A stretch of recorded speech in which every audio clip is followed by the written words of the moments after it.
Yeah, I'll give us a little intro before we get into it. But yeah, I don't have a ton of agenda, so we can kind of just chat about whatever. And yeah, if you got questions about like the mewing stuff, because you've done our mewing course, right? I think Nate told me that. Mhm. Okay, Yeah, I sweet, think I'm like 4 months deep into it or something like that. awesome. Yeah, I mean, yeah, Game changer, dude. yeah, we'll get into that. So we're joined by Patrick Koo today, based out of Vancouver, BC. His page is the Thoughtful Meathead, and it's a sweet page. I only came across it a couple weeks ago, and a lot of the content you have, it revolves around concepts that I think are very important and can be understood relatively simply. So stuff like yielding, stuff like just understanding basic ranges of motion and basic principles of muscle growth, stuff like that. So I think it's stuff that we can sometimes overlook and kind of move past in the intricacies of like biomechanics and kind of the how. Yeah, I really liked your page for that. So I'm excited to kind of talk about the stuff you've been feeling by going through our mewing course, because you said you were doing that for like 4 months or so. So I will be interested to hear your experience with that, and then yeah, whatever else we get into. Thanks for coming on board. Thanks, man. Appreciate you guys. Yeah, it's exciting to have you here. I was particularly excited about how much more convenient the word yielding worked in my vocabulary because I've been using it nonstop since you posted that thing. I mean, Nice, there's a dude. measure. Yeah.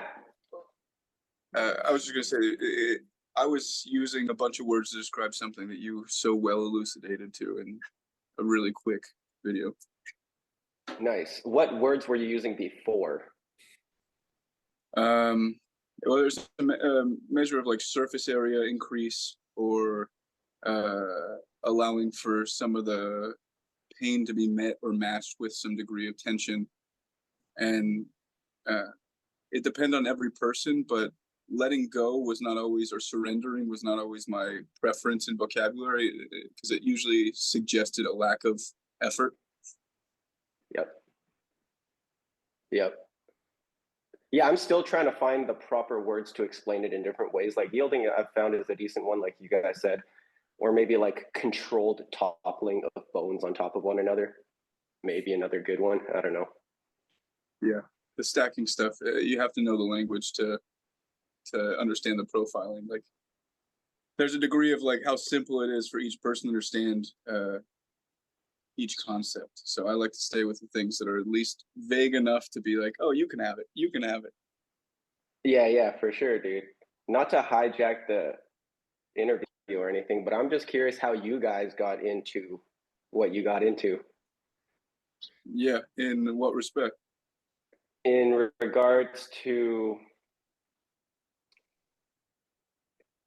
like, you guys are in the weeds, like deep in the weeds, but with, how do I explain it? It's like you're in the weeds, but with the basics, if that sort of makes sense. It's like a lot of therapists, coaches, movement professionals skip over the basics, but you guys are all about the basics, but you're fucking deep into it to the point where sometimes you'll post about shit. I'm like, I don't even know what you're talking about. I appreciate it that you're still watching despite having that experience. I think to the effect of most of it, and Ben can probably talk to this a little better, having experience with like direct interplay with his time at FP, and very well his time helping me like deliver this in a coherent fashion and not just some random ramblings or tangential like, oh, I could talk about it. Oh, but I could talk about, you know what I'm going to interrupt myself about and talk about right now. And Ben's done a tremendous job of making like the rest of the experience like tolerable for people who are experiencing it from the outside, and making it a lot more coherent, which is the value at the end of the day. It's not about the information as much as it is how coherent it can be. And a lot of people, because of what they make coherent to themselves, it's easier for them to translate. And I'm sure you found yourself in environments in the same when you're going through continuing education type classes. But I'm going to mention one thing and then I'll answer your question because it's relevant to what's going on right now. And it'll tie into what Ben will, I imagine, will talk into. Someone posted something about, or someone sent me something because I can't see it myself, about Naudi from FP posting about mewing, and then there's a follow up with one of my followers or clients just being like mentioning MoveMed, and then there being an argument in the thing, and Naudi said something to the effect of, "We're copying what he's been doing, something sheep. He's been in the industry building things for 10 years." And when I first got exposed to a lot of this, it wasn't that I was trying to become a great trainer, because I really didn't have a tremendous passion for it. I had a head injury. I wanted to figure out that nonsense. And I wanted to, more than anything else, that was a starting point before that, was I wanted to find a peer group that understood my like visceral presentation in life, not just the people who I could work around or work out around or be in the environment of if it's like a social event, but who am I going to really settle my energy around, because they too can qualify levels of intensity that I can without garnering that like fear response, or maybe their starter response is similar to mine, so I can understand better those kinds of things. And that was where my head was at. And I went to David Weck, met him because he was very frenetic. It showed to me like, okay, you could be a tremendous success in this industry while also maintaining a ADD, you're going to get kicked out of class profile. And that spoke to me. So I met him. It was just not something that really communicated. Like, I don't want to be frenetic in 20 years. I would like to resolve this and figure out the injuries and not justify mechanics that fit my profile. But there's something that, even if I didn't have something that I needed, if I was missing something fundamentally, how can I still relate to everything? And that was not what I was seeing in these examples. I was seeing, how can you guys relate to me? And I didn't want that. I didn't need it to be about me. I needed to figure out how I could be less about me and be more connected and be more integrated with people I perceived as being less intense as myself. So the guys at S10 helped me remedy a lot of the head injury stuff, but more than that, it was just like all these people I was trying to learn from online were all about them. It was like David Weck, that's his name, that's the method.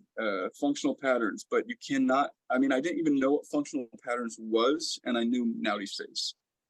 Like, I somehow associated there being a degree of like, I know it's this guy, and then go to greatest of all time athletics. In the name of like asserting your value, you're telling everyone that participates, you get to call yourself the greatest of all time, even if you don't achieve anything. That's, you join us, you are in the greatest, you are the greatest.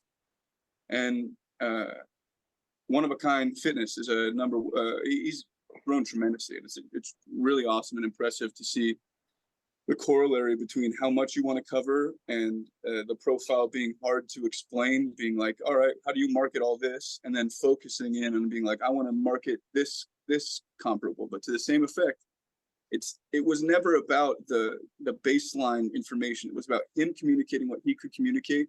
And then once you got that, you're one of a kind, just like him. And I started to see this like social, like, be me or don't be around me. And I don't need to be surrounded by more me's. It would be miserable and it would be nonsense. So Ben has been like a saving grace, like in the way that Chris was for me in person. In a lot of ways, he's patient and tremendously kind about things that I may not be maybe the most domesticated about. And I may be like 4 sentences downstream of what I should have said. And he's still like tugging along. So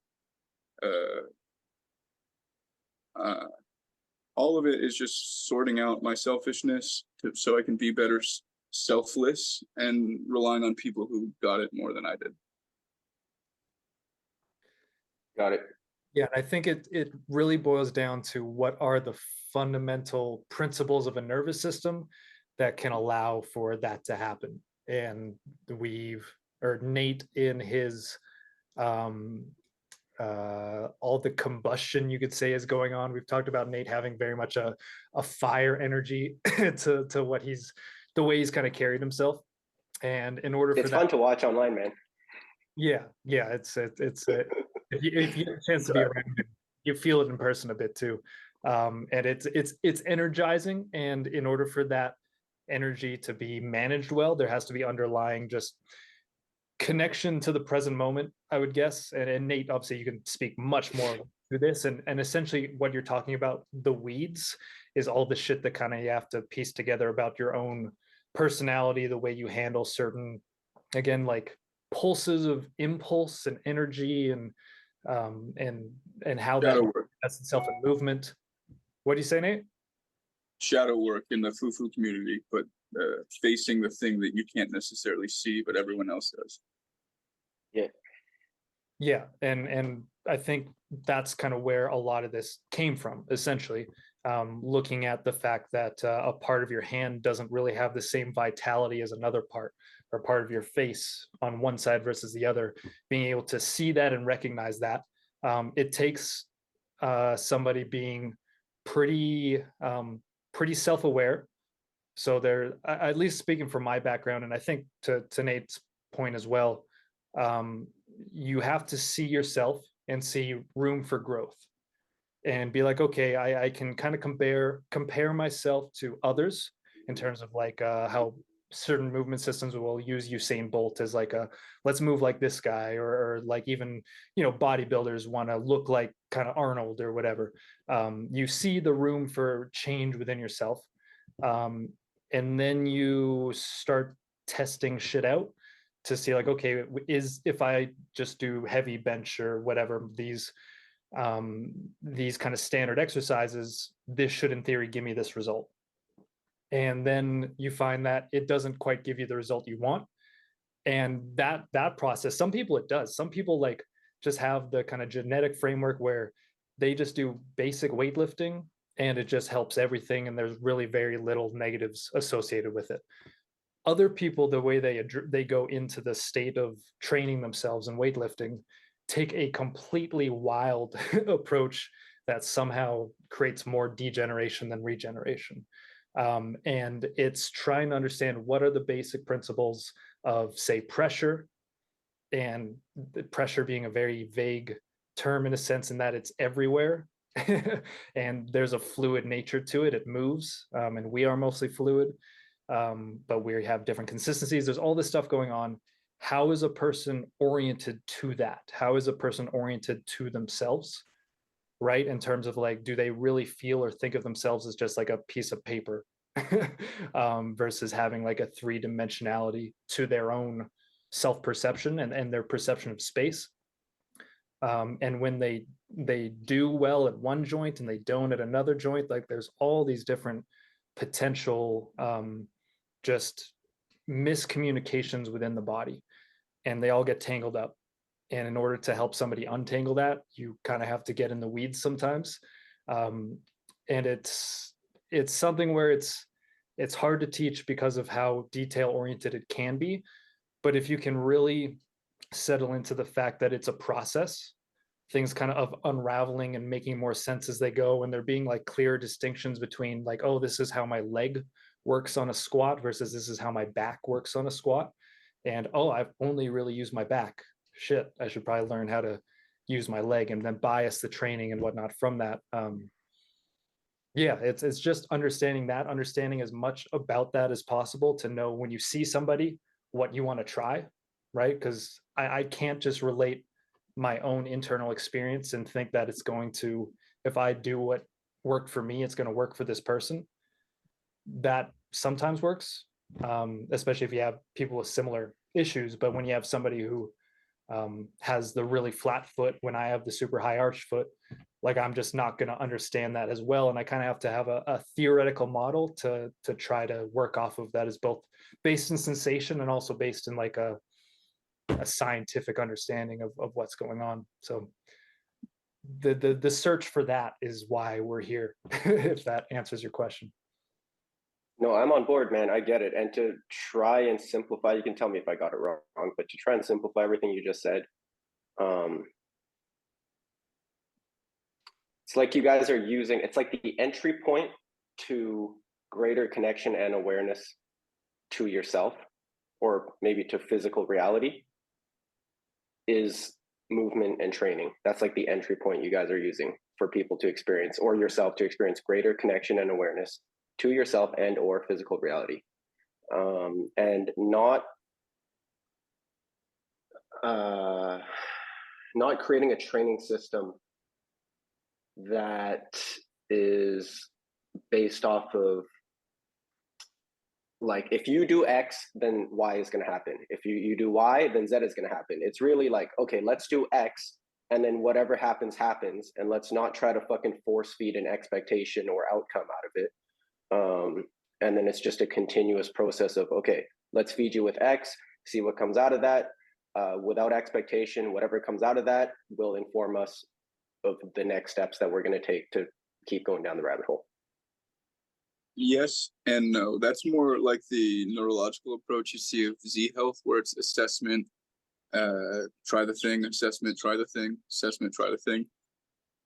We do have qualifiers. We definitely do have qualifiers that we want to like ascertain. Everyone has at least some foundation around before they start to really dynamically move or exert extreme forces on. And so we've called it midline. But as we've had recent access to some art, someone was able to draw it up and help us render it physically.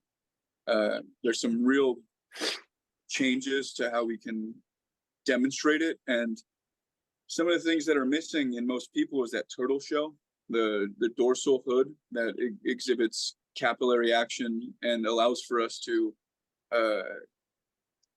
draw pressure back up to the skull. If we talk about what part of the skull we can't develop through mewing, at least directly, it's more of an indirect reflex of blood coming back up from the feet and the bottom of the spine. That's the skull cap. And so the dorsal hood fills up into there, down through or up through the trap, and then it's the turtle back, the turtle shell. And we'll see a lot of people in some type of PT right now doing some kind of like shoulder over position and reach position to turtle shell. And the reason why there's so much like lack of clarity in what people are trying to develop is because they're not understanding that the baseline for anything to function is that things that we don't control are happening on their own. So capillary action, the same as how trees feed themselves to their root system, is how we bring blood back up to our heart. And then more than that, what's more important is, because our head is against gravity, how do we bring blood back up to our brain? And for most of us, we'll make it easier and engage tissue that is a little bit more ventral.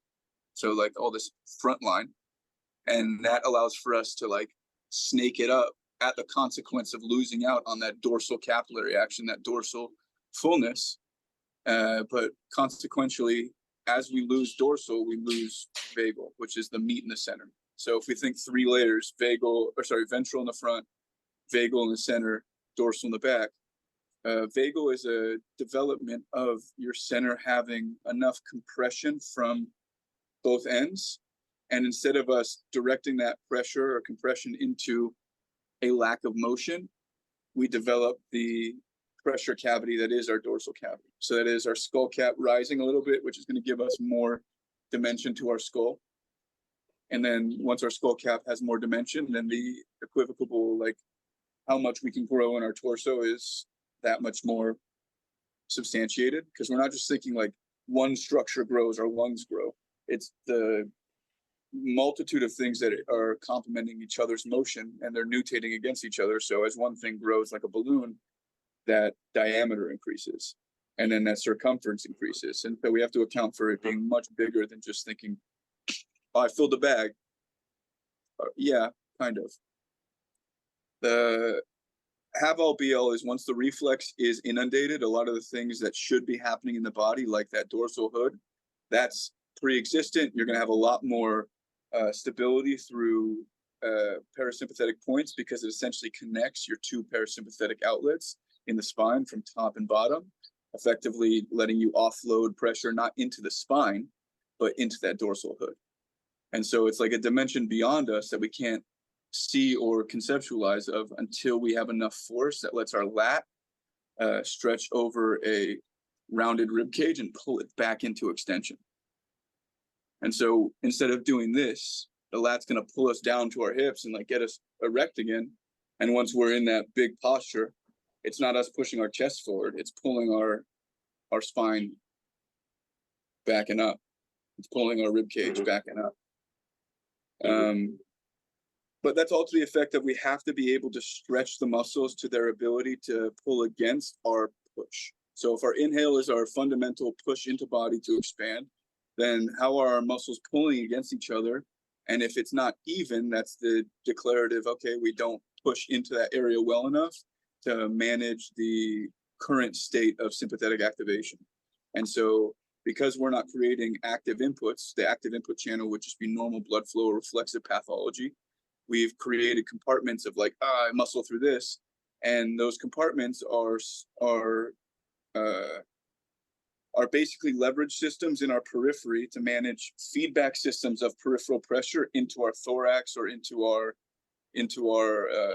sacrum. So be it our hips or our arms, they're just trying to remanage boundary pressure into the side vector of our body, like the ear of our trunk, because we can't maintain that fullness in our head. We can't maintain it here. We can't maintain it down there.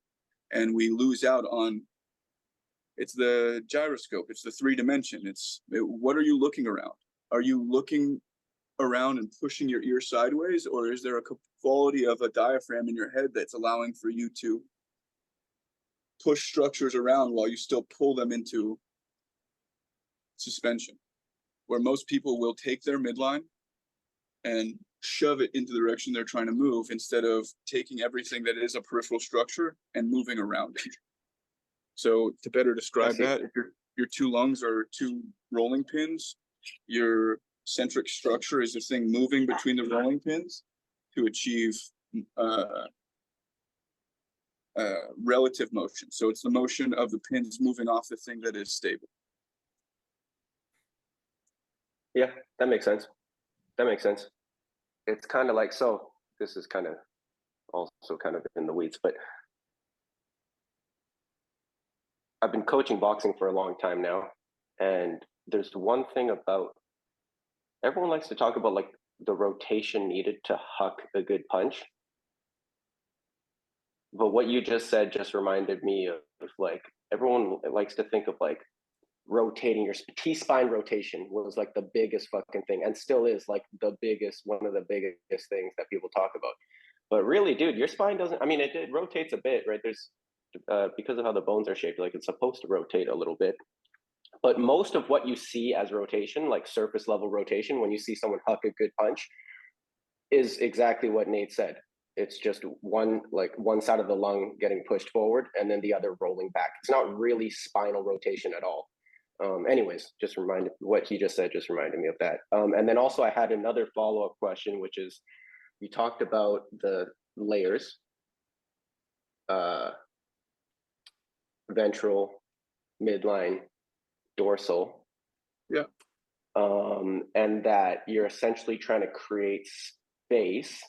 And you were mentioning how one, like a strategy among many to create space is just air, right? Inhale, create some space in there. But then for the ventral structures or the dorsal structures, in order to create space, it's almost like you're trying to create space in between the cells, in between the tissues, just space. In order to do that, would you simplify it? Would you be able to like kind of almost maybe oversimplify it and just say the way that you expand out those areas where you can't just push air into them is to just get them to relax? Yeah, it's like a sponge, but if the tissue itself isn't strong enough to relax under pressure, it will immediately regard. Or if it's the tissue is not strong enough say that again, sorry. So we'll say fascia. If the fascia is not strong enough to relax under pressure, or you're not able to like experience force to all the layers, and you're trying to like pull it to or direct it from certain areas, that's the same thing. Like putting force into the heart. Most people avoid that, and that's the whole guarding thing. That's why we live in rotational flexion, because the input function of basically the midline is to exhibit tolerance. And if we avoid tolerance to the point that is like our breathing structure, then that means that different effort levels can disrupt our autonomics. To disrupt our autonomics means that our baseline is not functional at levels of intensity or threat. And so it could be that we have to regulate our breath, but more often than not, even if we do, there's still that underlying, how do we, through our mind's eye, perceive this encounter? Or do we perceive it as we have to do something to manage the threat? Do we perceive it as we are managing it well? Like there's all this threshold of higher cognitive ability that still needs to engage with the threat for it to become a midline behavior or a midbrain coherence. So it's like the threat lives in the back. It doesn't have a name. It's like that shadow yelling at you from the back seat. It's backseat driving, and you're like, wow, it's really loud today in the car. But you can't look behind you when you're looking at what's in front of you. You can't look behind you when you're looking at what's beside you. You know what I mean? So you're always never able to look behind you. Always never. And you remember that, folks. You're never able to look behind you. And when we deliver that kind of relationship, we lose out on the sensory parable with perception, because we can still feel behind us, and the sensory inputs are priority to our brain. We're sensory mechanical. It's not mechanical sensory. You can't have mechanical without sensory. It's what gives us perception of the environment. Which is to say, if you try to qualify a map, a pre-existing map, your perception of what a map should look like over the existing map, you never succeed, because the existing map is what exists. And I couldn't change my map. Like, I fundamentally could not change my map. So I needed tools that could, and I needed tools that didn't operate off of an energy threshold that I wasn't patient enough for, and I couldn't see a purpose in. And so I got frustrated with the visual shit. I got frustrated with the assessment. And Chris was tremendously patient with, because he was, and Dave too, with the variables that they were willing to see, because it wasn't the have all be all. They were both first like athletes. They both had their own injuries. And so there was perspective on, yeah, this may be some of the smartest answers in the space, but most people don't need some of the smartest answers. They need the simplest solutions. And that's not always, and they just need to feel some shit. Yeah. It's not always understanding, just doing the thing. Yeah, that brings it back to your question, Pat, about it. Like, do we start with movement and training to kind of create all these changes? Yes, but it's almost less about the movement at the start. It's more about the feeling, at least for some people. Yes. Some people have a pretty well built out map. Then I can just kind of take them more into the like tolerant side of things and just loading more force into it. But yeah, it often starts with much more of that. Like, okay, well, again, it's a jumbled up mess. We got to start to feel the map, and we need to give you a little bit of a focal sensory reference of like the weight on you or the band on the back of the head or whatever to help you develop that. For sure. I think that's where, again, like I feel like the language we use is very like a lot of like what you guys said today is like language I never really use, but I feel like we're very much along the same lines in terms of like one of the main heuristics I use when trying to improve or try to help my clients is just the sense moved loop, right? It's just how your brain works, right? You take in sensation, and then it's almost like a computer. You put in the input, and then the computer spits out the output. And if the input sucks, then the output is going to suck. So it's better in most instances to address the input and try to give you a tighter map of what your sensations are telling you, or for you to be able to perceive your sensory map in a tighter, more accurate way. And then that'll just automatically lead to better motor output than to try to do the inverse, where you're trying to arbitrarily tell somebody to move this body part in that direction without having them feel anything. And because if you can't feel it, then you can't replicate it. What is that if not play? Like kids playing on a playground or playing sport for the first time. Just a shout out to buddy in the space, Ben Equilibrium or Hecka. They're very much like delivering play as that neurofacilitator. So to become pliable, to facilitate neurogenesis to become pliable in your brain, there requires the space of safety, but also enough dopamigenic engagement, whether it be through effort of physicality or mental like conceptualization, that it's engaging enough and thrilling enough that you can keep your body at that level of intensity without demanding more and more fuel, but in the opposite, being able to consume less fuel and have less higher order demand in that presence. So like more reflex around a new behavior. And to be able to play your way into learning is a great way that more people should understand fundamentals. Like if I could teach this in a playful way, I would teach it a lot more playfully. I think that something that a lot of people need to come to terms with is that they're scared of their own shadow. They're scared of their own self, how much they're going to rebuff themselves if they're doing it right, or if there's a consequence on the other side of doing it somewhat wrong and not having a margin for error, not knowing how much wrong they have room to be able to make. And because of that, people aren't willing to try. And so the fear threshold of putting weight on you, or the belt around your chest, or being the weight over the balls, or whatever it may be, what we're doing, that's deep pressure therapy, kettle feet, putting your weight on top of that, that's capillary action from top to bottom, but it's your whole body weight in the stack. And that's a intense input deliverable.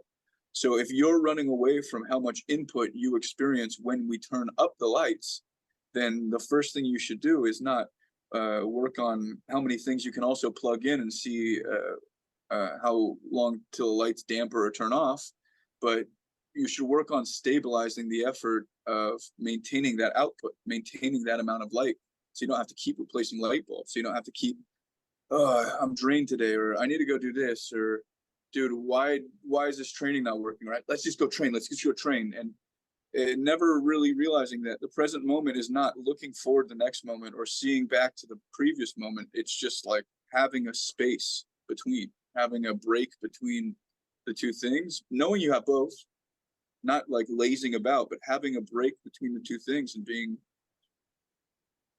yielding to the forces that exist, but not eroding. Yeah, kind of like how much sensory input can you just take to the fucking face? How much can you just like get it, like experience reality raw, you know, just as much of it as possible without freaking out or just imploding on yourself. It's the truth of it though, isn't it? Isn't that like a robust human? And we like, yeah, you'll see the style that people do, the fad trending style is to like have a rugged look. We're trying to make ourselves more rugged in some capacity, and like beards and physicality and the mute voice, the, what is it called? Ben will know the word for it, but when people talk in that register, that like the mumble register.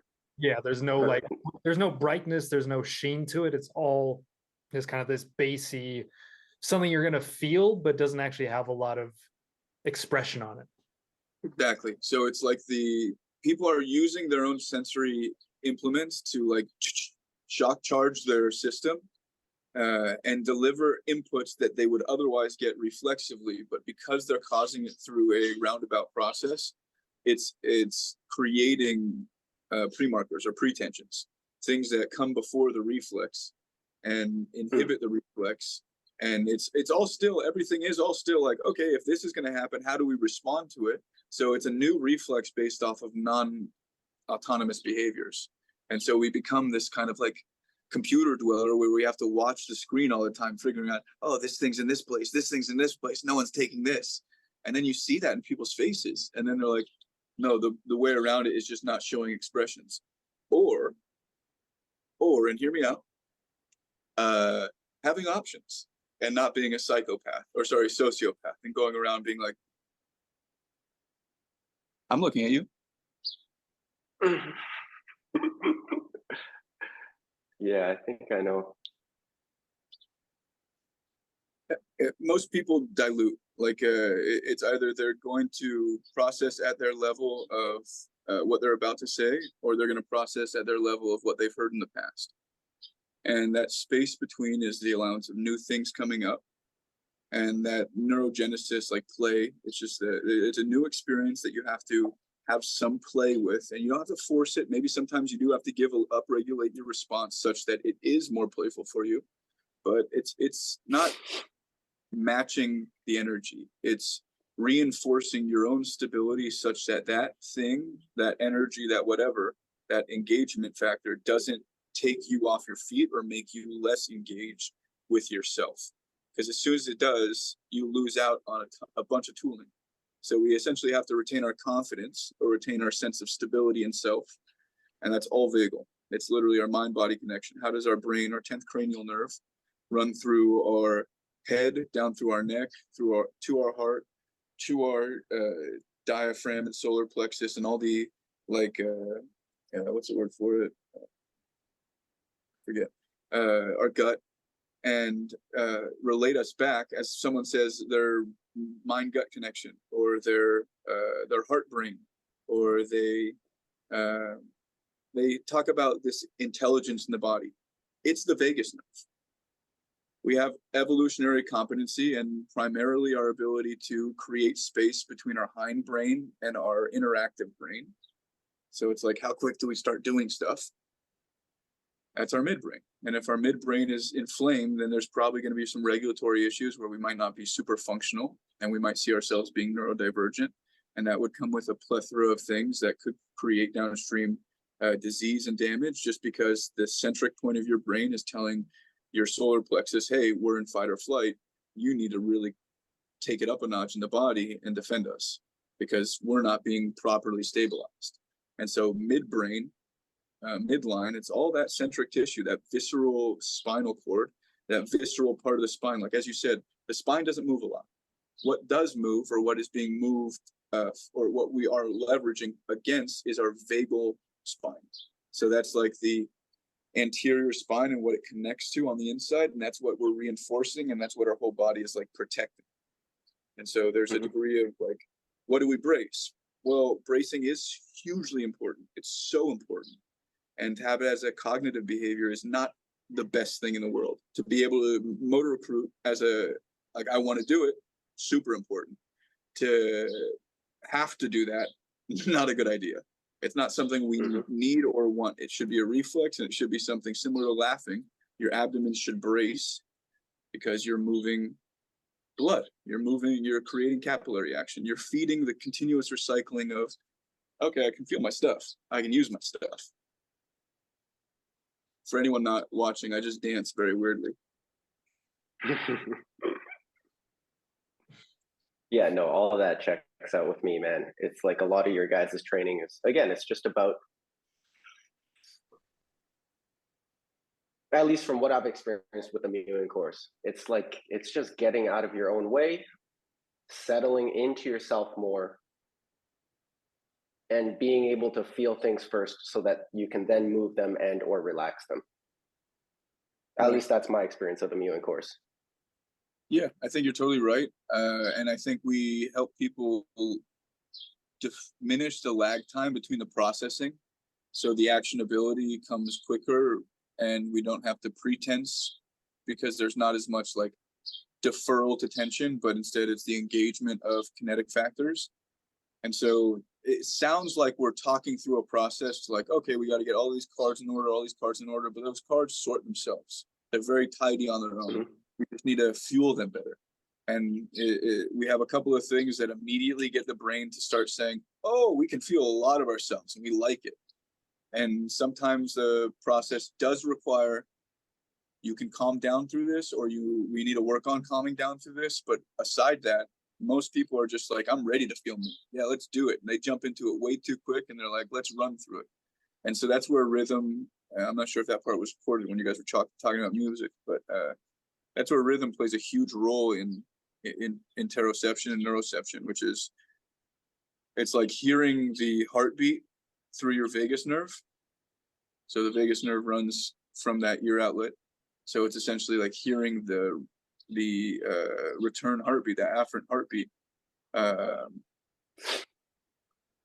instead of trying to perceive the main heartbeat. So it's like being perceptive to, all right, we know where we're at, main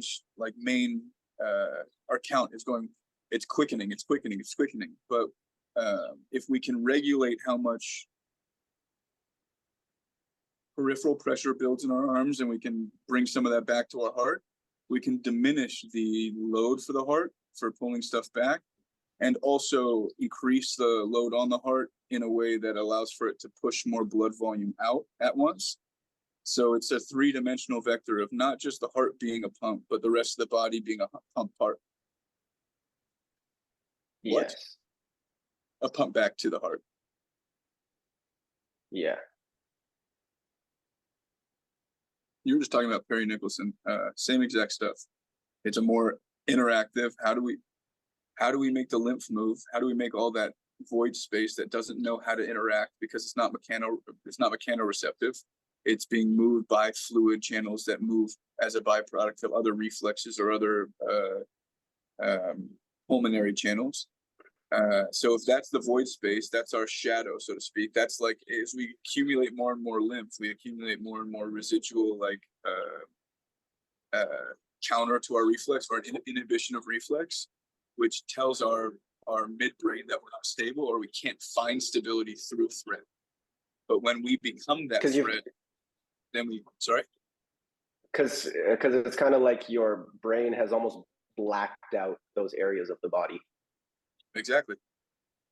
Yeah, I actually like to use the parable of, like, when your eyes, so we're always blinking, but we don't see our blinks as much. Like, you can sometimes focus on or if you went black for a second. But if you allocate that similarly when you try to interocept, so like imagine you turned off I'm looking outward, and you're trying to take that light and like refract it inward. Where does the light not go?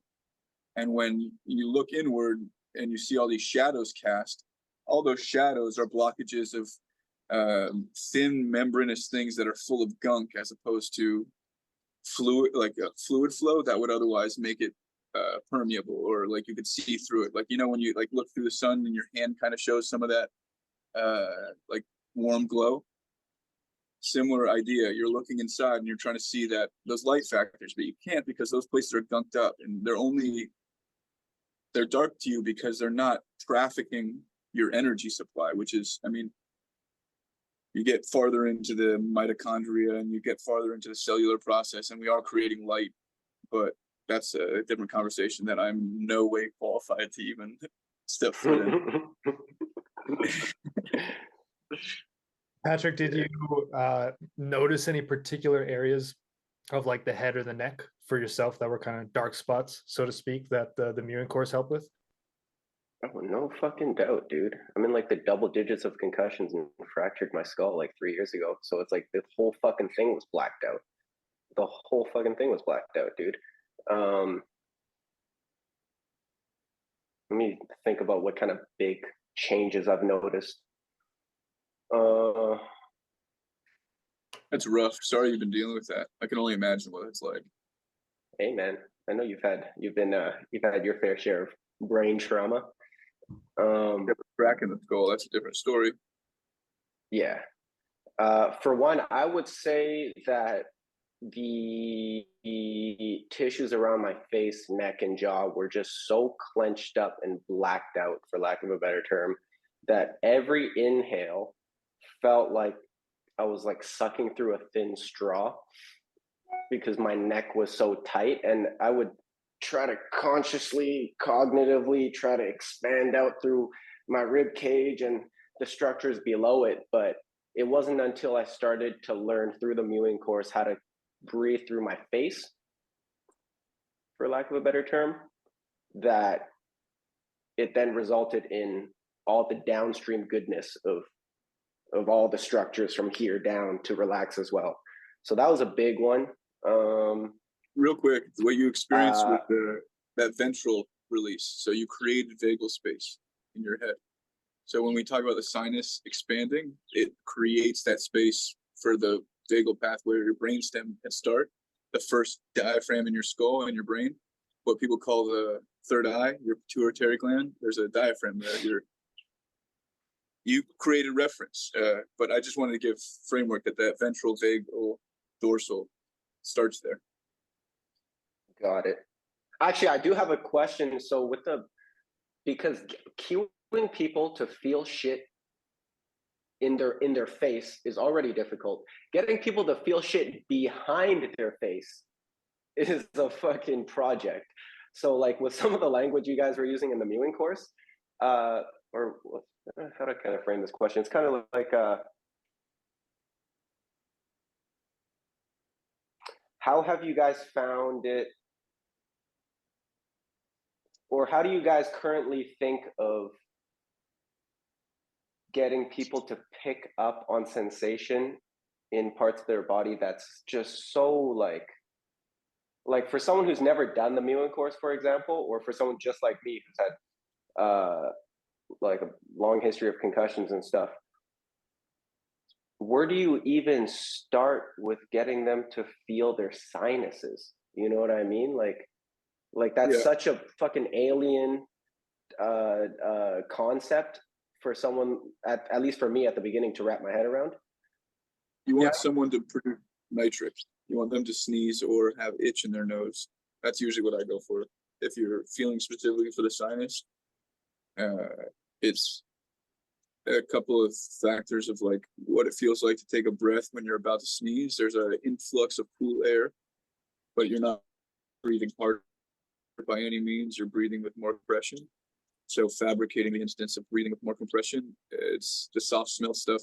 There's just paying attention to how you start to compress air from the nose is how you start to produce nitric. Not like everyone will produce nitric to an extent, but most people don't produce it well.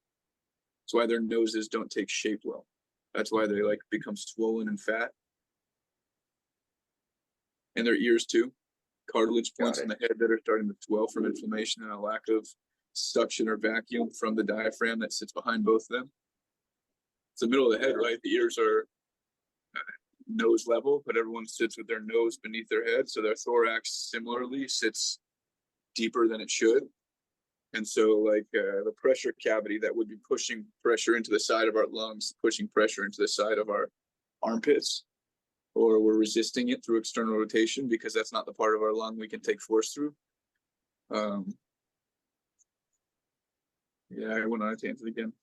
Sorry. Yeah, I was going to say that you do have to find a reference that the person already has. So for like the mouth stuff, everyone should, unless they're completely numb, know what having spit in their mouth feels like and what it's like to pull spit backwards, or like to do that. Even though they might not have ever even thought about it, they've actually not paid attention. They should at least to tune in and be able to feel that. Then you have like, that's almost like one little stream of light into the whole dark picture. And then you just build up. It's basically that simple. So for the nose, it can be the feeling of like, if you've ever had a head cold, or do you know what it's like to feel kind of stuffed up? Like imagine that space if it didn't have any of it. And then all of a sudden, again, maybe the light isn't precisely going even where you want it, but it's getting in that general direction. And you're hopefully getting people to start to want to search and want to kind of find more sensation where maybe they've been missing it and they didn't even realize they were holding tension before. For sure, for sure. And I actually really like what you said a little while ago about, I'm paraphrasing, but how when you kind of just let it do its thing and feed it the right inputs, the body is a fucking brilliant self-organizing system. And so just by, just feeding a person new sensations, or the right sensations, the supercomputer can then just use those inputs and self-organize in a way that's more efficient, or that feels better for you, I guess. Is that kind of fair to say? Because that's my experience with the entire mewing course. Yeah, everything is sensory to convey the input, process the sensory, and then you motorize to convey the output. But you use those same sensory motor pathways to create that output. So you're allowing yourself different degrees of, maybe you're shifting the force or pressure or whatever, but at the end of the day, because of the neurocorrelative between the small scale of the head and how much it feeds into the other parts of the body, your tooth means something to a larger scale to your body than just your tooth.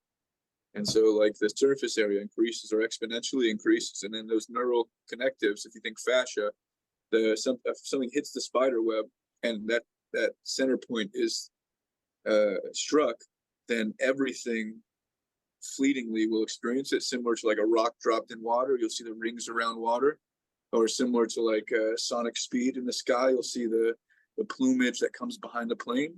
There's frameworks of seeing that spiral, so to speak, or that like ebbing reflection of consistent force. And that's what we're trying to do on ourselves. I mean, that we have our built-in rings. Our ribs are those rings. So if we can echolocate off those guys and feel that continuous pressure, so that, imagine it falls with the same, our breath falls with the same pressure through each rib, and it doesn't, as the pressure inside of us abates it, it doesn't get diminished, but it still exudes the same kind of, because you think the pressure would make it exude less and less and less pressure the farther down it goes. So we have to become more tolerant to allowing pressure to kinetically alter or perturb us in the places that we are most reflexively dependent on stability. And so it starts with cognitively happening above the diaphragm, and then after that, that's going to reflexively parallel to the diaphragm down. So it's like the mirror world. I don't know if you've ever been a kid underwater and you put your hand through the water and you're like, I just went through a portal. But I think that portal. Go to the pool right after this. I'm heading straight. I would always do that because you can see the light refractions. And you'd be like, oh, that's sick. And it's always calmer underwater. But if you think that you can take your cognitive behavior and you can push it beneath the water level, and you can exist cognitively down here in the same kind of like continuum without it being a separate motorization, then it's like inverting your stress factors. You want more inputs, you want more whatever to calm down, and it's not to intensify your structure. It's just to realize it. It's just to like, I want to see how present I can be. I want to see how alert I can be without being startled. How alive I can be. But you were saying something interesting earlier, Patrick, and I like your way of looking at things, because it looks to me like a lens. I always look at it from like, who and what are you socializing with, and I can clearly see that you're socializing with the audience, but from a framework of letting them not challenge themselves so much with what you've been challenged with, and it doesn't feel like it's the same self-gratification of like, notice how well I put it together. And that's a challenge that I was talking about, that this like egoist mentality of like, you guys need to know that this only works if you look at it the way I look at it.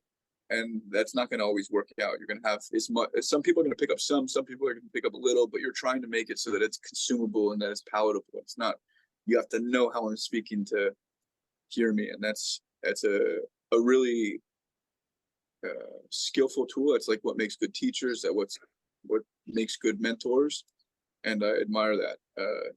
But to the point, you were talking about you, after your injury, you're working through the mewing course, and you started to feel things waking up. You asked us if we were, how was this?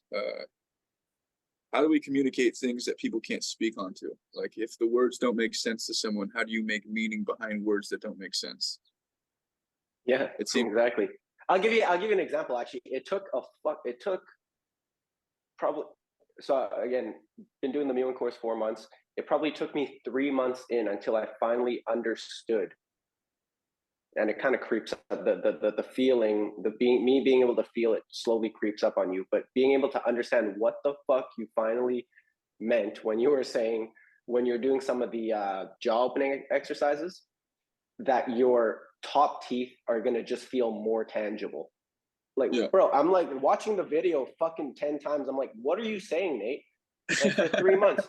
And then finally, like, you just like try to like not overlay your own, you're not trying to overlay your own, like trying too hard cognitively over it. Yeah. and you're just letting whatever happens, and finally, oh shit, I can feel my fucking top teeth, dude. Feels good. Helps me relax my jaw. That's awesome, bro. Yeah. So that's an example of that. Okay, cool. So, I mean, it is a requirement of you upregulating, right? You have to, there's another thing to notice. Like before you didn't pay attention to it. So noticing it is by decision, your brain committing energy to it. But the benefit in the way that we've organized this system is that we've organized it around the things your brain is expecting to have to put effort through.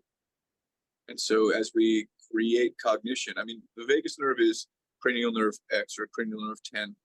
I like the, it just looks cool. The nerd in me, guys. Yeah. The Wolverine correlative X-Men. But the thing that we're missing is that there's a domino effect, that all these nerves are essentially like evolutionary benefactors of one another. So if we thought like the onion, the layer that starts the soonest, or the seed that like lets the thing bloom from it, there's always this physiological center point that needs to kind of like invert itself. And so as that I'm getting off the, basically everything that we're doing is not the isolated behavior of things, but once they become collective, they become something entirely different. So instead of it being a bunch of things that are sitting on the outside of a basket, you can see, oh, these are all 10 things that it is. They've interwoven, and that's what fascia is.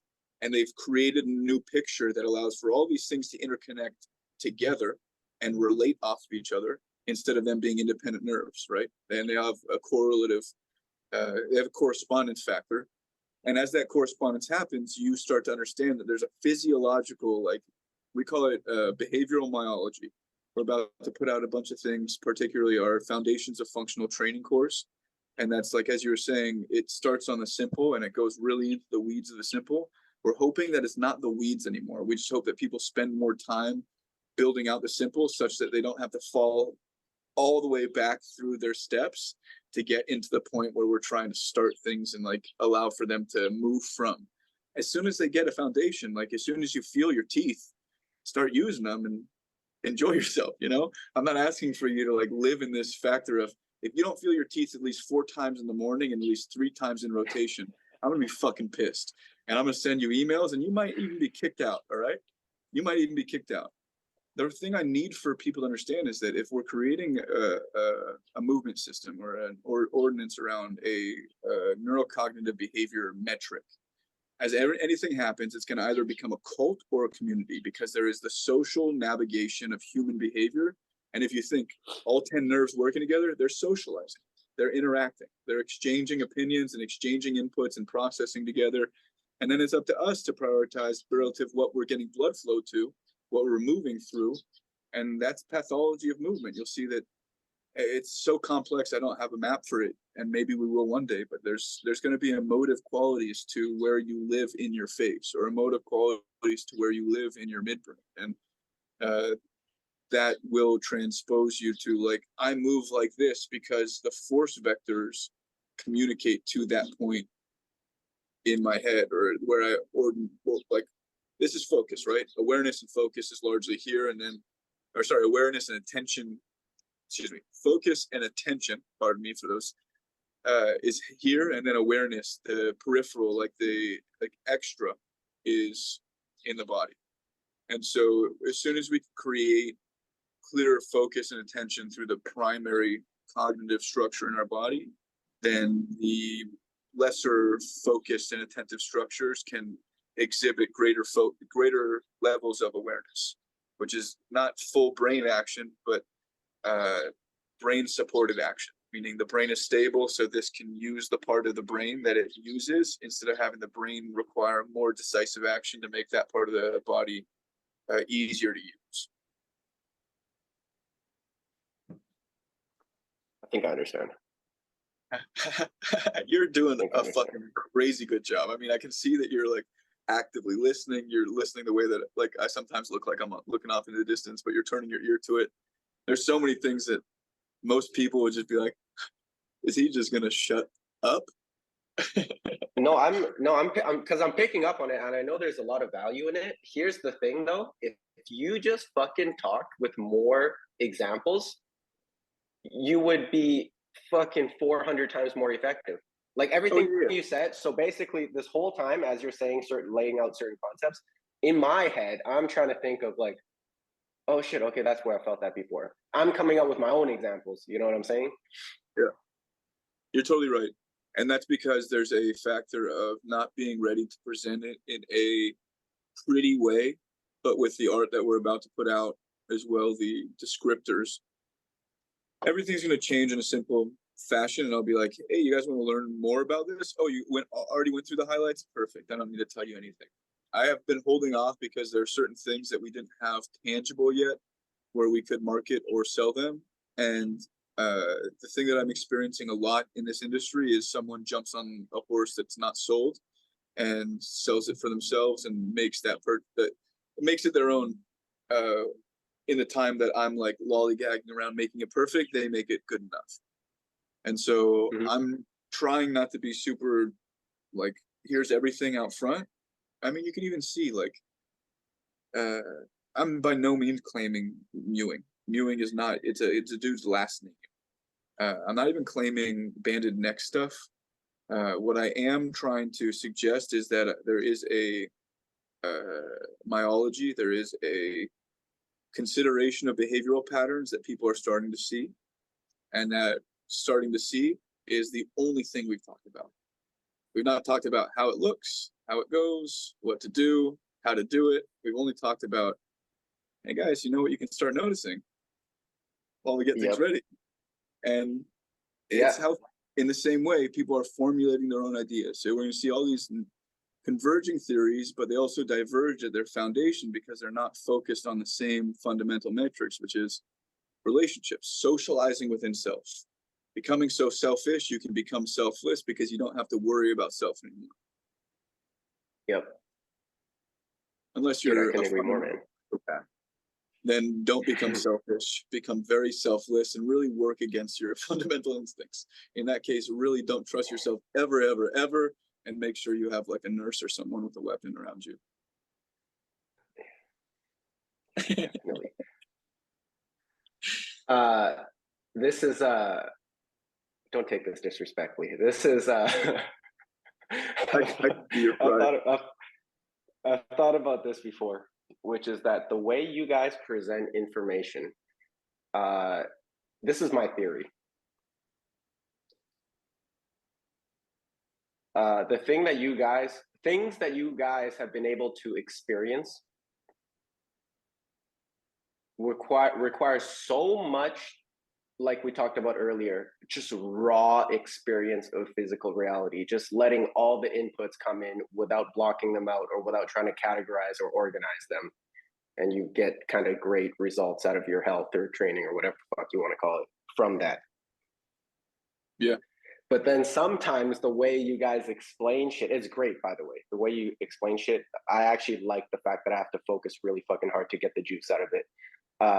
The way you explain it is almost like listening to like a paranoid schizophrenic, where it's almost like it's like sometimes it could be almost like word soup, and which in my head I'm like, dude, that ties in with like, because what schizophrenia is when you're just taking in all the inputs of the world of physical reality without being able to organize them for shit, and then you're now of a sudden you're just schizophrenic.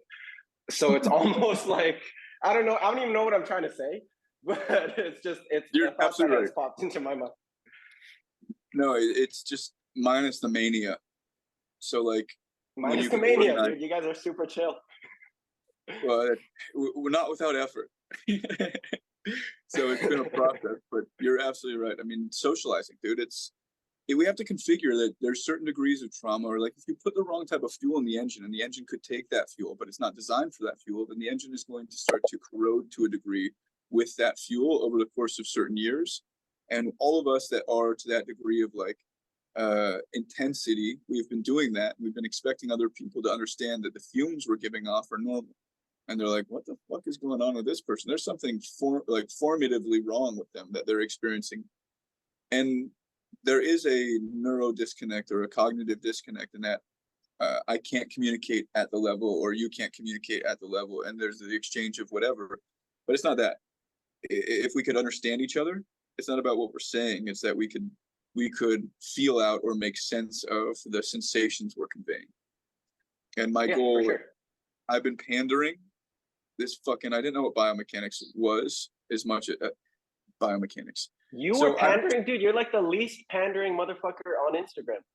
I appreciate it. How are you? How are you? How are you think, pandering? I think it's just because I was trying to look for the words. So I was looking for the words that people wanted to hear, and because I have a ton of words to look at, like I'm well read and I know words, so I can use them. But I didn't know exactly which ones to use, and I don't like to be the manipulative sort where I say the words that people could get the most visceral reaction from without there being a consequential, visceral, tangible on the other side. So I didn't want to like stab them in the gut and not be like, and this is how you stop the bleeding. I wanted to like give them the stressor and the counterventive tool. And because most people, I got caught up on most people not hearing me, and I was like, dude, what the fuck? I was just like socializing from my level upwards to their like expectation of nicety, or downwards to their ability to like talk through contention. And it was like, if there was contention, then it was like, all right, bitch, let's do it. I don't know, you're trying to communicate, so communicate. Don't fucking put the onus on me to be like, and this is how your brain works. Ooh, I love touching your dirty ass brain that you don't like to touch. Because it feels gross to feel that person trying to be like, figure me out, but not being able to be like honest with themselves. That's they're trying to put to words. So I was like, all right, until we have something that can be nicer than my words are going to be right now, I'm just going to play around with figuring out how to communicate, and I'm not going to be super strict about it. And because I've been like that, I've allowed for the business to subside off of what I do in my personal time, what Ben does in his personal time, and then the content that Ben puts together and that we like put together from podcasts, but largely Ben editing and managing the organization factor of the information that we're putting together. And that's all to the effect of being ready for the next stage. So I don't know. I get it, dude. Yeah. Just me being a little No, bit I know like exactly what you're saying, man. I know exactly what you're saying, man. It's just you're fucking around and finding out in terms of how to communicate all of these yeah, it's tough, dude. It's something that's come pretty natural to you, Patrick. Is it like you? I don't know how long you've been doing kind of the online presence and whatnot, and you seem pretty confident and comfortable talking to the camera, explaining concepts. Was that an easy thing for you, or was that quite a bit of work behind the scenes? I don't know. I mean, similar to you guys, like the stuff I think about it's just always going on in the background of my brain. I'm sure it's the exact same as you guys. And then I spend a lot of time writing. But most of it is like where just like concepts just click, or there's like a moment where like a sentence or two sentences or like a paragraph just pops into my mind at 9 p.m. when I'm stoned. And then like it's just my subconscious just figuring it out and how to present these concepts that I've been thinking about for so long. And it just comes to me in like a more simple way, normally when I'm high.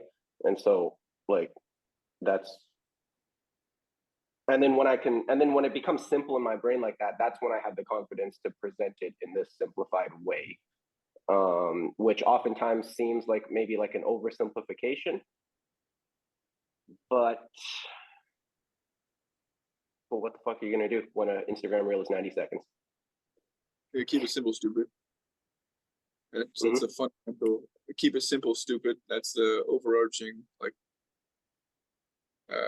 Unless you are not trying, unless you don't care about how people receive things, keeping it simple is the most effective way to get any information across. So if your grasp on it is tenable, or if you're still working out how you want to communicate it, or you already know what you want to do with it, but it's variable for each person.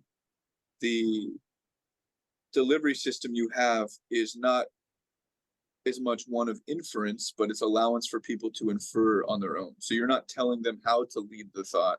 You're giving them the information. Concept. Yeah. And they figure out how to put the shapes in the holes. Yeah, for sure, man. Yeah, I'm actually, yeah, that's a really good way to put it. It's just feeding them just generalized concepts and principles and heuristics and letting them, I don't know, take that and put it into their own fucking model of how the world works or whatever. I'm not laughing at you. Have you seen the movie Idiocracy? Love that movie, dude. I fucking love that movie. So what you could do is like, you could make a video and be like,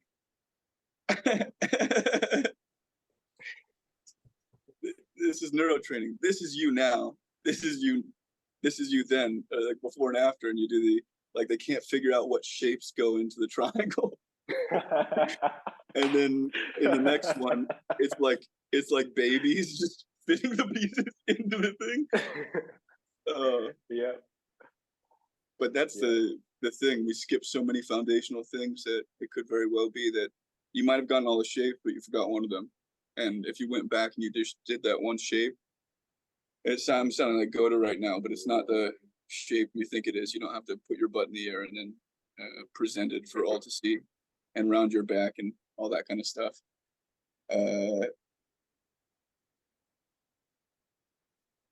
You just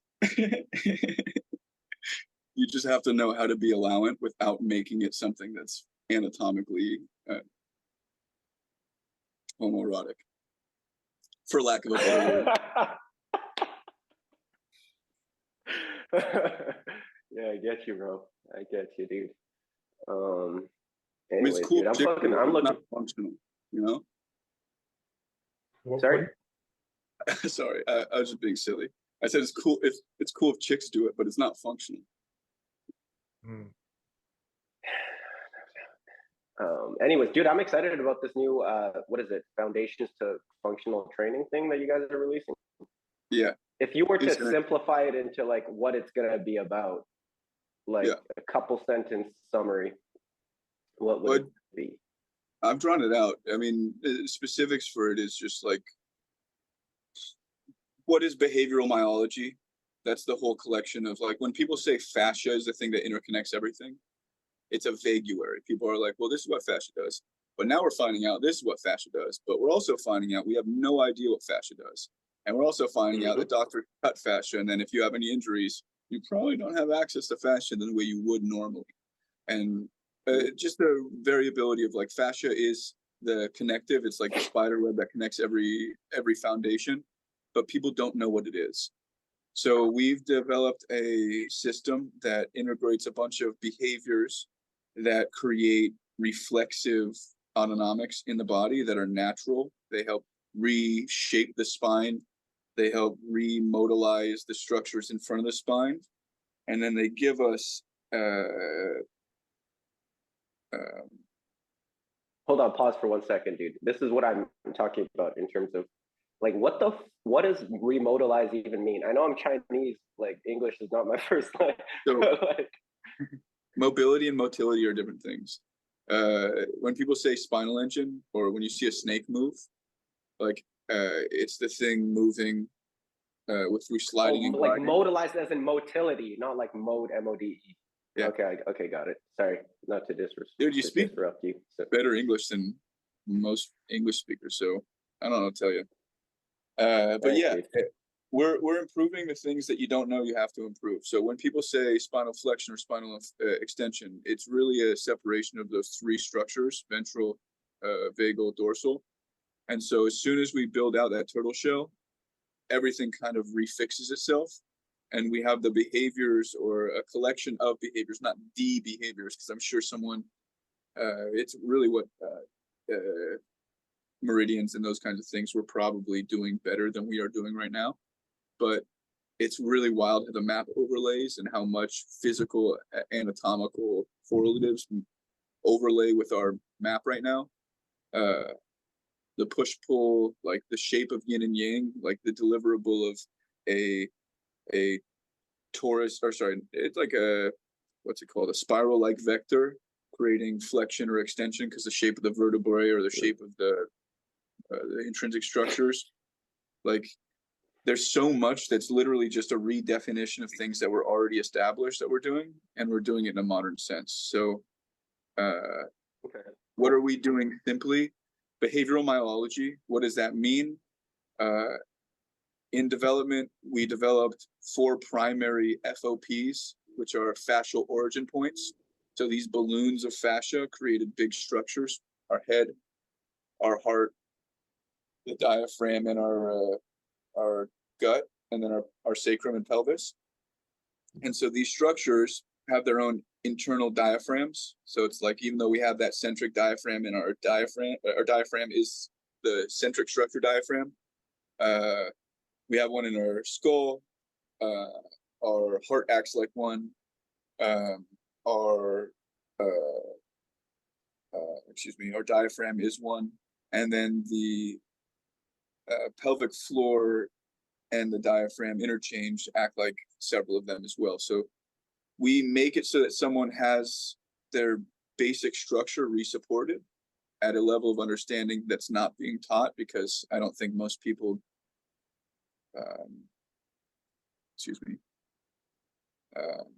correlate their overwhelm and panic as being neural dysfunction. They correlate it as being personal dysfunction, which is the same exact thing, but it's a layer separate because of disassociation. Yes, couldn't agree more, dude. That is super interesting, man. I think you'll appreciate this. That whole concept of like the head, the heart, the gut, and then the sacrum, pelvic floor area. It's like with a buddy of mine I was just talking about the other day.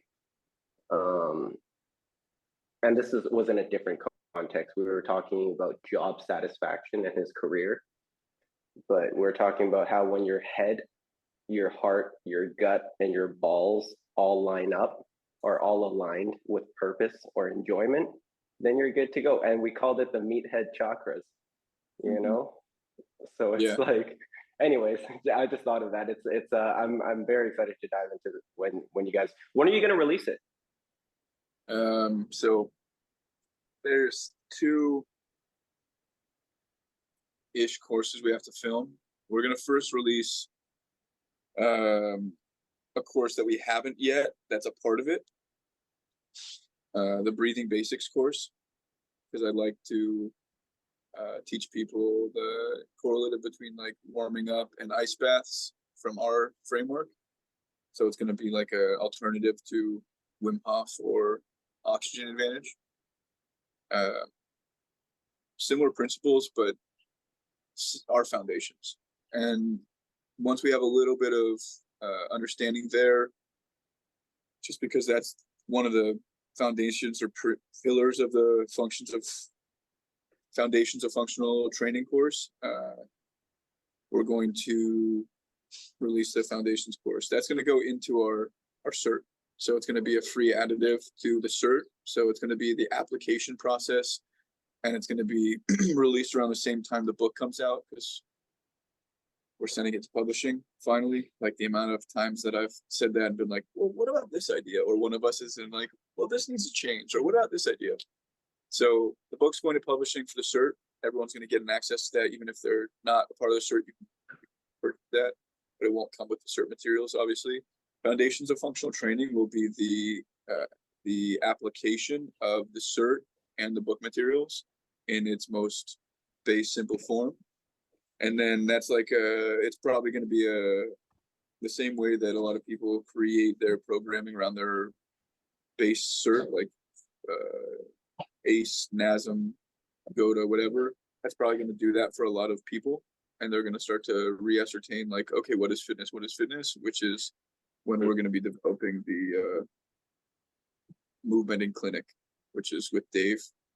That's our PT application. The hands-on, the stuff that's going to be more what I'm going to be doing with Dave in person.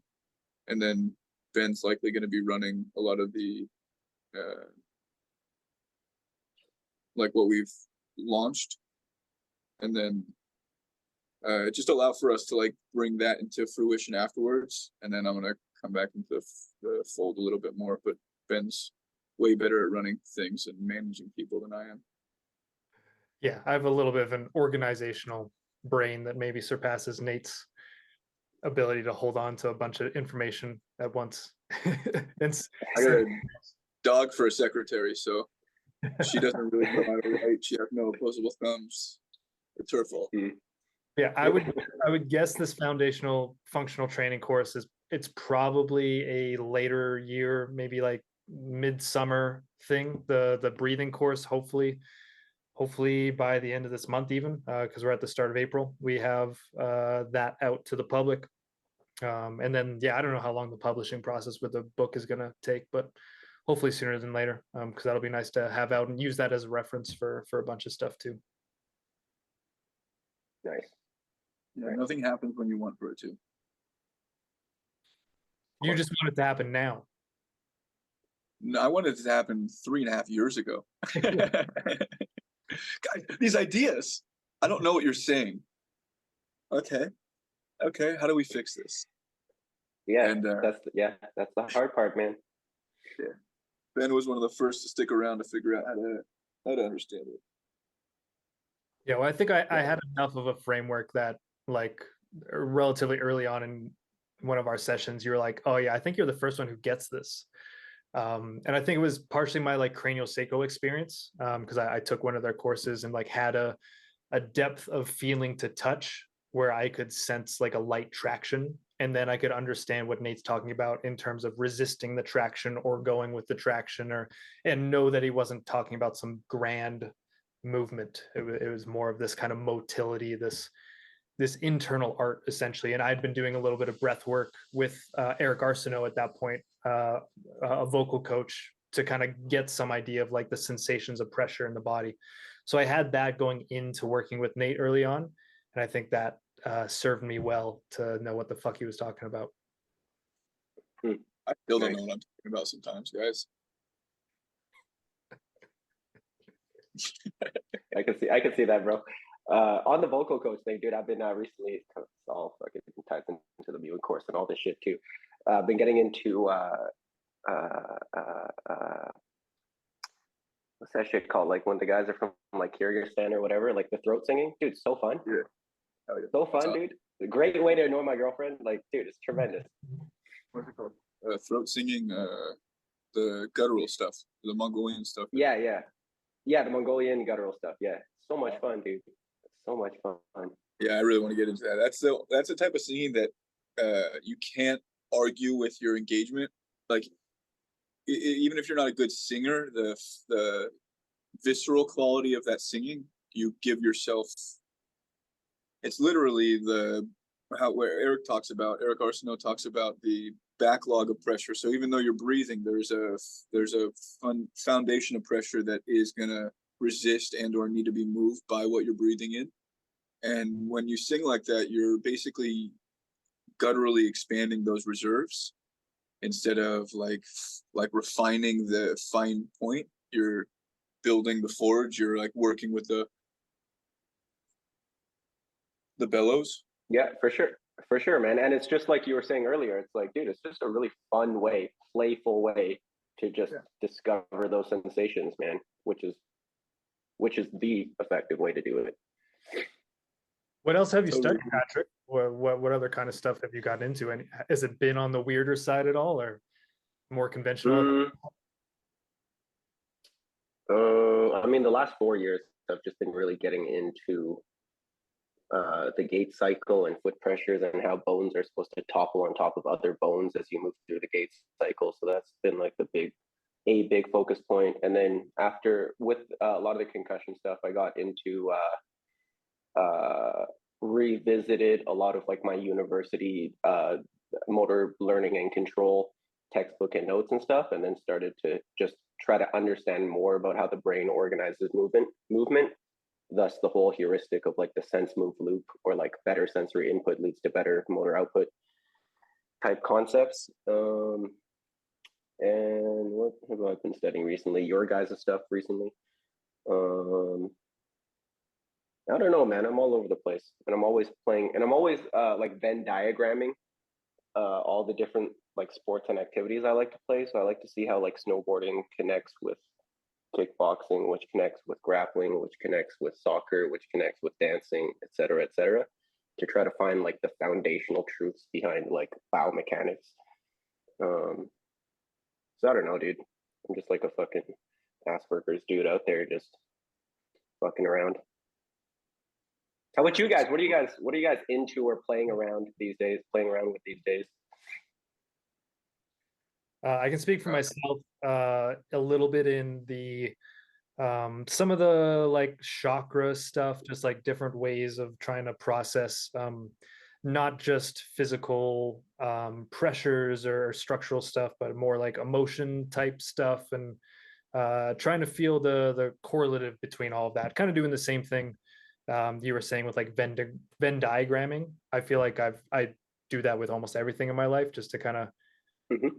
have the understanding of what, when there's similarities versus when there's differences.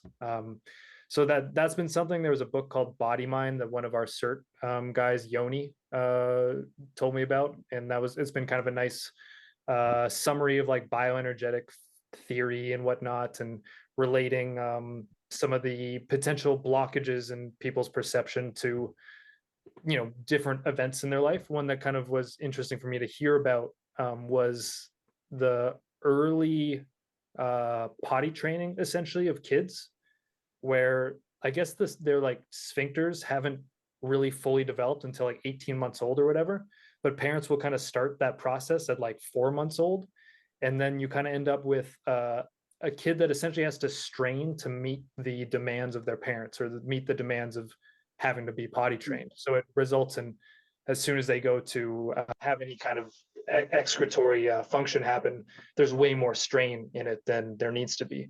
And again, there can be an underlying like emotional, like trying not to disappoint mommy and daddy portion of that. And I don't know, shit like that. Just kind of the interpersonal dynamics between like their past and their present, what's still holding, all that stuff, I think is super interesting, and plays in very much to what we're working on with movement too. Nice. Yeah, I'm into all that stuff, man. That's fucking. Anyways, how about you, Nate? Philosophically, I'm putting into practice to be kind, not clever. I think in the interim where I've created some, and this is something I've known I've been doing, some social distance between the understanding for who is wanting to engage at their level of coherence and who is like, I need it all spelled out. Because it's not yet all spelled out, it's not an option. And so I think there is a degree of like bringing truth to reality. But at the same time, now that there is a much more tangible outlet for people to look at and consume shortly, I want to make into practice something that you have in spades as well, Ben. This is a virtue and patience that doesn't also communicate toward like how can we work cleverness into this, as much like reality sometimes doesn't have a clever profile for the moment. Sometimes it just needs to be dull and mundane and silly or dumb or whatever, just not serious. And so kindness in the place of cleverness, that's something I'm pretty cognizant of in the present. Beside that, what am I working on? Well, I've been called out by some people about some strength training, so to be stronger overall. I saw that, dude. Yeah, so I got to be more active, which is something that's easy peasy lemon squeezy. I've been doing some. I've been taking up the kettle feet. I've been doing like single leg 300-pound like weighted foot tempering, and the residual blood flow, like the capillary action, that it kind of just immediately, and my wrists are thicker, which is sick. But I'm experiencing some just like foundational restructuring, and I haven't been doing very serious mewing or very serious like some of our like proprietary approaches, or like I haven't been doing a whole lot of that, so I have to get back into a serious profile of that now that I've finally like, okay, I have the template. This is what we're gonna do. This is what everyone's gonna do. This is the basic framework everyone can start from. I've just been very single-minded and focused, tunnel vision, and different part of the spectrum, you know. No, dude. I mean, I'm happy that you were tunnel visioned and single-minded and stuff, because you came up with some good shit, man. So, but yeah, the next stage is always. I mean, it's a never-ending stage. Always just being kind and instead of clever and. Yeah, I mean, I'm naturally, dude, resisting the urge of being a fucking dick is a daily battle, man. It's hard. yeah, I think some people do definitely need sternness, and there's only so much space that we can quantify for being able to like be the level of kindness people are expecting. So there is a degree of clever that we have to ascertain to like deliver kindness. So just being generally like sociably smart, emotionally intelligent, but also have some integrity behind that, not just be like flippant with making people feel shit. But what is it?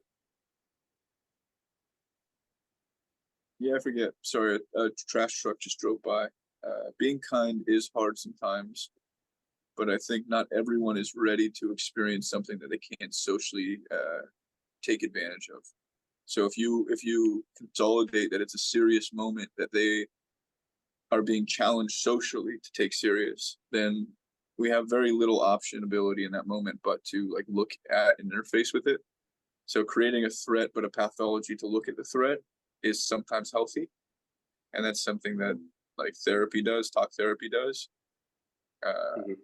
Yeah, I'll do that with someone, and then I'll help them upregulate their vagal response, and then they'll realize that, okay, I was scared and I felt small, and now I feel big and like kind of like loosey goosey after that next thing. And so there's a parable on how you can flip a switch, but sometimes that switch is a little bit heavier in the direction you want to put it in.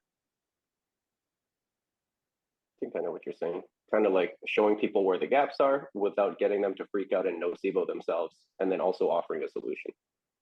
Yeah, just see their brain for what it is, not as confident. Yeah, no doubt. Anyways, like any remaining things, because I got 10 minutes before I got to hop on a client call. I do have one thing, and I'll ask you a question after I pose this. You had said earlier that where do you start with these things? What do you start with? Principles are important. Knowing how you're going to behave around a lack of clarity or a lack of behavior reflex or just familiarity in that behavior is important. So most socialization that challenges us or that brings us to the next level that we want to bring ourselves to requires familiarizing ourselves or exposing ourselves to new, more dynamic situations. They may have some familiar landmarks or similar things that pop up, but they're new. They require a new dimension. In anything that people do, it's going to require opening your mind up. I don't want to tell anyone who's like listening to this to be like, hey, look, buy our course, open your mind up and try the stuff. I want for people who are at their level of like, I want to find benefit, and I don't know where to find that benefit, and I don't, all these thoughts running through their head. I want you to take that confusion, and if you're willing and able, and it's not something that's cost preventative or something that makes you feel like you're adding another indulgent threat to your whatever finances, then get the mewing course. Give yourself, say it's 2 weeks, and find 2 exercises that you like. I don't care what they are, but just try to feel as Patrick did, the feeling of, hey, my teeth feel something, or hey, these neck muscles feel something, or whatever. As soon as you start feeling something local to your spine at that proximity to your brain, it's just like things open up, things feel good. And if you can do a little bit to feel good throughout your day and make that a habit, say instead of sighing, say instead of coffee, say instead of whatever abatement you find that's going to depress your nervous system out of its vagal intensity, you instead upregulate your vagal tone. And that's what the course is for. It's just there to give you an environment to be like, I don't know exactly what I need, but I know it's somewhere in the mix here. I'm going to find the candy I'm going to pull out today. May not be my favorite, but I'm eating candy right now, dude. That's fucking sick. And whatever your candy is, if it's whatever, smelling like old shoes. I don't care what your kink is, people. You want to find your people are like, I don't eat candy. I don't like candy. I don't care. Don't find the problem in the everything. We're trying to find value in things that you can find reflex in. And if you can find space and reflex, you're golden. And I'm just curious if maybe you were doing something different before, or maybe you had a bunch of tools for it, but did you change the way that you interface with your business or with fitness or with basically just the concepts of what we deal in after having experienced the other side of yourself that we kind of like indulge in the mewing course? Have I changed? Sorry, the question is, have I changed the way I run my business or my life? No, or like your perspective. Maybe so far as to change your business, but like your perspective on like what you're looking at, what you're trying to engage with, because you've seen changes in what you could provide yourself. Now you know there are tools. Maybe they're not exactly tools you can ride thoroughly yet, but you know.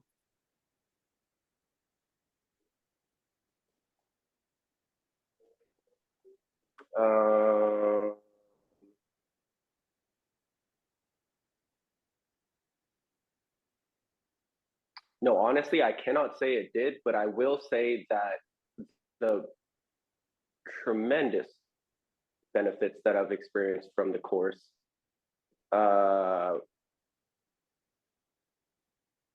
highlighted that is another example that shows me that I might be on the right path with some of these heuristics that are constantly running in my mind. Like one of them being, for example, like from a training perspective, in a kind of fitness zeitgeist where you're constantly trying to chase more and more range of motion, dude, just develop competence in the ranges that you already have. For example, like the jaw, like your jaw can open and close. Just develop more competence around it, as well as like it really solidified another heuristic in my mind, which is just better sensory input equals better motor output, right? The more I could feel behind my face, the more I can feel my sinuses, the more I can feel my neck, my jaw, my teeth. I don't necessarily have to cognitively overlay what good movement around those areas needs to look like. It just happens automatically because through the course, I've just been able to pick up tighter and better sensation. So I think, has it changed my worldview? Not really, but it was a tremendous